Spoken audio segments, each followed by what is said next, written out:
It's officially the 2023 NHL All-Star break, and if you're somebody like me who could care less about the NHL All-Star festivities, then this is probably a pretty boring time of year for you, so I thought now would be the perfect time to continue a series that I actually started 2 years ago, kind of keeping with the theme of uploading one of these a year. I want to look at some recent NHL draft picks that are already looking like steals. Notice how I said looking like steals. The sample size of all the players we're going to talk about in this video at the NHL level is incredibly small, but based on their draft position and how they've developed up until this point, they're doing fantastic. Also, the criteria that I used to choose these players in terms of recent, I went back as far as the 2018 NHL draft, and all of these players were drafted outside of the first round. If you're new and you enjoy this type of NHL content, be sure to hit that subscribe button. We're getting super close to 70,000, and with that being said, let's go ahead and get started with the first player, Raphael Harvey, a 7th round pick by the Montreal Canadiens in 2019. Played his junior hockey in the QMJHL, where he scored at well over a point per game clip from 2017 till 2020. Harvey would turn pro for the 2021 season, where he put up a very respectable 20 points in 36 games for Laval before really breaking out last season at the AHL level, leading Laval with 56 points in 69 games. He would also start this season in the AHL, where he has 25 points in 37 games, but due to all the injuries the Montreal Canadiens have sustained this season, Harvey was called up in mid-January, and he's made the most of this opportunity. In 7 games with the Montreal Canadiens this season, he's got 5 goals and 1 assist for 6 points. Now, obviously, he's not expected to keep up that kind of production, that kind of finishing ability. I mean, he's shooting 35.7% so far this year in Montreal. That's just not sustainable, but what's impressed me most about Harvey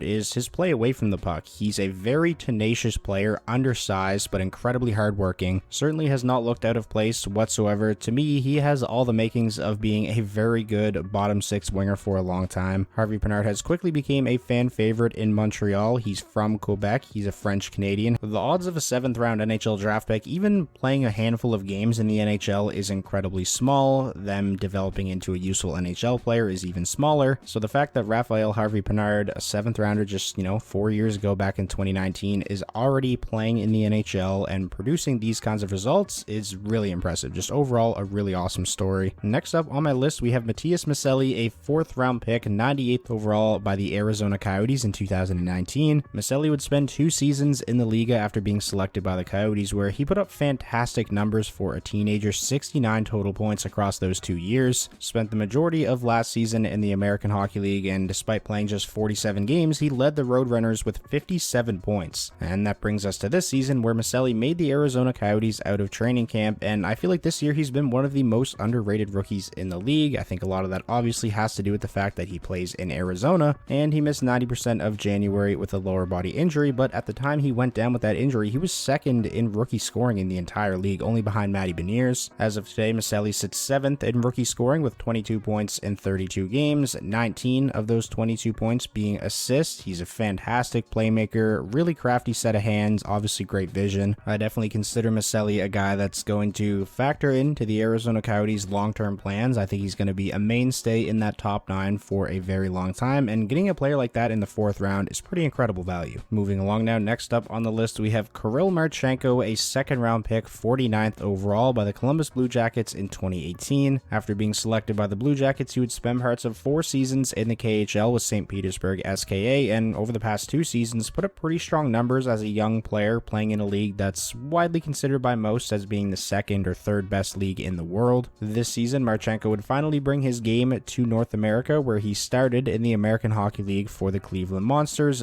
dominated with 19 points in 16 games, and with all of the injuries that the Columbus Blue Jackets have gone through this season, it didn't take them long to call up Marchenko, and since the call-up, he absolutely has not looked back. Just for reference, this is a guy who was labeled as a sniper when Columbus selected him back in 2018, and he's definitely living up to that billing. 13 goals, 0 assists for Marchenko in 28 games this season with Columbus. He scores goals, he finishes plays. That's just what Marchenko does, and he's scoring at that clip while averaging just a little over 13.5 minutes of ice time per game. There is only 4 players in the entire National Hockey League this season with a higher goals per 60 in all situations than Marchenko. Those players are Jason Robertson, Tage Thompson, Connor McDavid, and David Pastrnak. He's also 2nd in the entire NHL in goals by a rookie. The only rookie with more is Matty Beniers with 17 in 47 games, as opposed compares to Marchenko's 28 games. This is a player that Blue Jackets fans have a right to be very excited about, and a guy that I definitely consider as a part of their young core for the future, along with guys like Kent Johnson, Cole Sillinger, David Jiricek. Next up on the list, we have Juuso Parssinen, a 7th round pick, 210th overall by the Nashville Predators in 2019. The 6'3" Finn had a total of 74 combined points in 96 total games across his final 2 seasons with TPS Turku in the Liga before coming to North America this season, where Parssinen would start the year in the American Hockey League for the Milwaukee Admirals, where he had 9 points in 10 games before being called up by the Nashville Predators in early November. And based off of what we've seen from Parssinen at the NHL level so far this season, I think it's safe to say he's not going to get sent back down anytime soon. In 34 games with the Predators, Parssinen has a total of 21 points, averages a little over 15 minutes of ice time per game, has more takeaways on the season than giveaways by a pretty wide margin. The ratio is 20-13 there, which is a fantastic sign for a young centerman. He plays a very polished and responsible game, and similar to what I said about Harvey, where the odds of a 7th round NHL draft pick even becoming anything at all at the NHL level are very low. So the fact that Nashville's 2019 7th rounder is already a very solid middle 6 two-way centerman is pretty crazy. Moving along now, next up on the list we have the Giant Elmer Soderblom, a 6th round pick, 159th overall by the Red Wings in 2019, had a massive breakthrough season in the SHL last season with Frölunda scoring 21 goals to lead the team in 52 games, led the entire SHL in scoring by a U21 player before making the jump to North America this season, where Soderblom was expected by most people to start the year in Grand Rapids, but after a fantastic training camp in preseason, Soderblom actually made the Red Wings on opening night, scored the game-winning goal in his NHL debut on opening night against the Canadiens, has had a bit of an up-and-down season since then, has 8 total points in 21 games for the Red Wings, suffered an injury which then forced him to be sent down to Grand Rapids upon returning because the Red Wings got healthy, but nonetheless, Elmer Soderblom has showed that he can hang at the NHL level this season at the very least, and he's only 21 years old, and the dude is one of the most unique players in the league. 6'8" on skates, the dude is an absolute giant, has an unbelievable set of hands as he continues to develop, continues to become a better skater, learns to use his body to perfection, which he's already pretty good at. I really believe Soderblom is going to be a very useful player for the Red Wings for a long time. Do I think he's ever going to be anything close to a superstar? Certainly not, but at this point, in my eyes at least, I feel like I can confidently say I think Elmer Soderblom's floor at the NHL level is something around a guy that can be a mainstay in the bottom 6, get you 15-ish plus goals a season, play net front on the second power play unit, which is certainly not bad for a 6th round pick. And now for the final player we're going to take a look at in this video, JJ Praterka, a 2nd round pick, 34th overall by the Buffalo Sabres in 2020. Still remember vividly Praterka and Stützle absolutely dominating the World Juniors in 2021 together for Germany. Such a fun duo to watch. They really carried that team on their back. Praterka only wound up spending 1 more season in Germany after being drafted by Buffalo in 2020. Came to North America last season where he spent pretty much all year with Rochester in the AHL, where he actually led the team with 68 points in 70 games. Made the Buffalo Sabres out of training camp this season and has played in all 48 games, has a respectable 19 points for somebody who really doesn't have that big of a role on the team. I believe he's averaging under 14 minutes of ice time per game, has spent pretty much all season in the bottom 6. Certainly not lighting the world on fire yet, but somebody who I think has a ton of potential, and from the 2020 draft, he's really the only player that was drafted outside of the 1st round who's become a mainstay on their NHL team so far. So that is going to wrap up today's video. Those were some recent NHL draft picks dating back to 2018 that I believe are already looking like steals. As always, I want to know your guys' thoughts, so if there's anybody that you think I missed, be sure to let me know who those players are down below in the comments, and keep in mind I have made videos like this before, so if there's an obvious player you think should be included in here, he may have been in one of the recent episodes. If you guys enjoyed this video, please be sure to leave it a like. That is the best way to show your support, and most importantly, if this was your first time checking out the channel and you want more NHL content like this all year long, be sure to hit that subscribe button, and I will talk to you all soon.